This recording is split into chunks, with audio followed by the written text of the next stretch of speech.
러시아 우크라이나 전쟁으로 인해 국제 에너지 수급 불안에 발생한 것에 대해서는 단 3초 자막도 없이 앵커가 언급한 것에 다였고, 오히려 유럽의 이상 고온으로 인해 국제 천연가스 가격은 하락세라며 자막까지 처리해서 본질을 흐렸습니다. 또 아울러 정부 지원은 찔끔 국제 가격은 떨어지는 데라며 시청자들을 서슴지 않고 호도하고 있습니다. 난방비 폭탄 문제를 정쟁의 소재로 삼는 MBC의 보도 행태는 국익에 하나도 도움이 되지 않습니다. MBC 뉴스데스크는 순방 탓에 동안 윤 대통령의 UAE 적은 이란이라는 발언 논란을 무려 10건이나 보도했습니다. 순방 성과에 대해서는 2건뿐이었습니다. 1월 17일 KBS 뉴스9에서는 논란의 이란 발언만 보도됐습니다. 역대 최고 수준인 순방 성과는 제대로 보도하지 않았습니다. 문재인 정권 때 소탈한 이미지를 위한 쌀국수 아침 식사를 전하던 대통령 순방 보도와는 사뭇 다릅니다. 미디어 오늘 가방의 간사 박성중 의원입니다. MBC는 난방비 폭탄의 원인을 제대로 보도하지 않고 있다, 이런 내용입니다. 난방비 폭탄은 문재인 정부의 에너지 정책 실패 후폭풍입니다. 문 정부가 설일은 탈원전 정책을 강행하면서 비싼 신재생 또 화학에너지로 인해 전력 생산 단가가 급등한 것이 팩트입니다. 또한 문재인 정부의 무리한 요금 억제로 인해서 에너지 공기업의 미수금 또 적자가 눈덩이처럼 증가한 것이 난방비 폭탄의 결정적 원인입니다.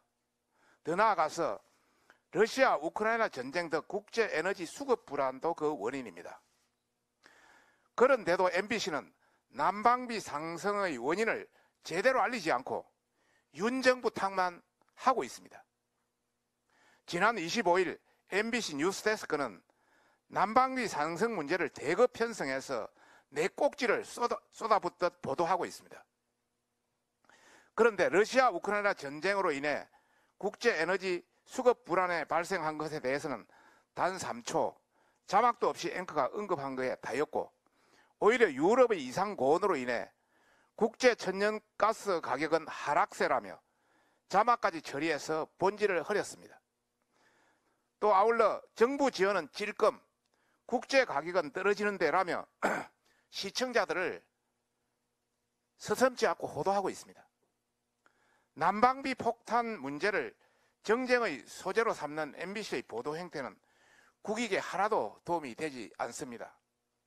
그런데 MBC는 난방비 폭탄을 정쟁의 소재로 삼고 민주당과 한 목소리로 윤석열 정부를 공격하고 있습니다.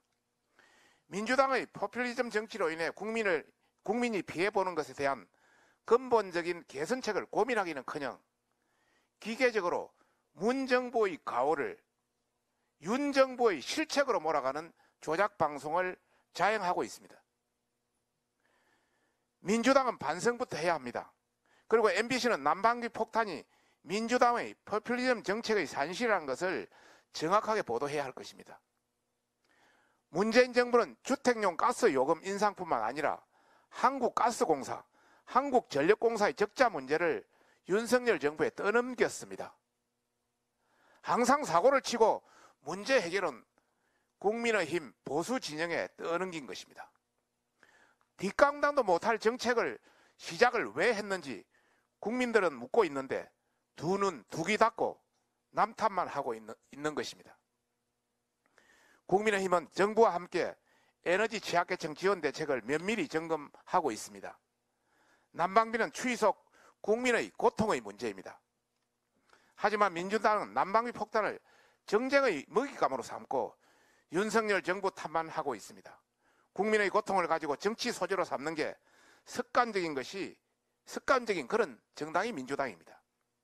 이러한 민주당의 강성적 정치적 메시지를 그대로 받으니까 MBC가 친민주당 또 민노총 언론노조의 노영방송으로 전락했다는 비판의 목소리가 나오는 것 아닙니까? MBC는 문제의 본질과 사실을 전달하는 취재윤리부터 지켜야 할 것입니다. MBC에 경고합니다. 오로지 친민주당 세력의 입맛에 맞는 흥미주의 방송과 보수진영 흠집 내기에 몰두할 게 아니라 진정 국민의 고통이 무엇인지 숙이하고 개선책을 마련할 수 있는 방송 본연의 모습을 국민께 보여주기를 당부하는 바입니다. 이상입니다. 국회 과방위원 윤두현 원내부대표입니다. 300억 달러 투자 유치로 상징되는 커다란 성과를 도외시한 채 윤석열 대통령의 아크부대 발언을 두고 민주당의 억지 공세가 계속되고 있습니다. 아무리 정파적 입장을 가진 정당이라고 해도 국익을 해치는 자해 행위는 삼가야 합니다. 그런데 더욱 우려스러운 것은 공영방송의 태도입니다. 공정언론 국민연대에 따르면 MBC 뉴스데스크는 순방 탓에 동안 윤 대통령의 UAE 적은 이란이라는 발언 논란을 무려 10건이나 보도했습니다. 순방 성과에 대해서는 2건뿐이었습니다. 1월 17일 KBS 뉴스9에서는 논란의 이란 발언만 보도됐습니다. 당일 채택된 양국 공동성명에 300억 달러 투자 유치 명시나 우리 기업들의 7조 5천억 원 규모의 MOU와 계약 체결 등 역대 최고 수준인 순방 성과는 제대로 보도하지 않았습니다. 문재인 정권 때 소탈한 이미지를 위한 쌀국수 아침 식사를 전하던 대통령 순방 보도와는 사뭇 다릅니다. 2018년 UAE 방문 때입니다. KBS는 이러고도 국민에게 강제로 부과되는 수신료로 운영되는 공영방송이라 할 수 있겠습니까? MBC도 오죽하면 비민노총 노조인 제3노조가 자사의 아크부대 발언 보도를 매국노라는 오명을 가진 이완용과 비교하는 성명을 냈겠습니까? 공언녀는 두 방송사 이런 보도 행태는 방송심의에 관한 규정 제9조 공정성을 위반한 것으로 비판 보도 차원을 넘어 보도의 불균형과 이슈의 편향성을 드러낸 것이라고 지적합니다. 공정언론 국민연대는 지난 16일부터 22일까지 1월 셋째 주 뉴스를 모니터한 결과 편파, 왜곡 정도가 심한 6건에 대해서 방송통신심의위원회에 고발하기로 했습니다. 공영을 내세우는 KBS와 MBC는 언론은 공정해야 한다는 방송의 기본을 다시 되새겨 보길 바랍니다. 그렇지 않다면 지난날 있었던 수신료 거부와 시청 거부 운동 같은 거센 비판이 남의 일만은 아닐 것입니다. 이상입니다.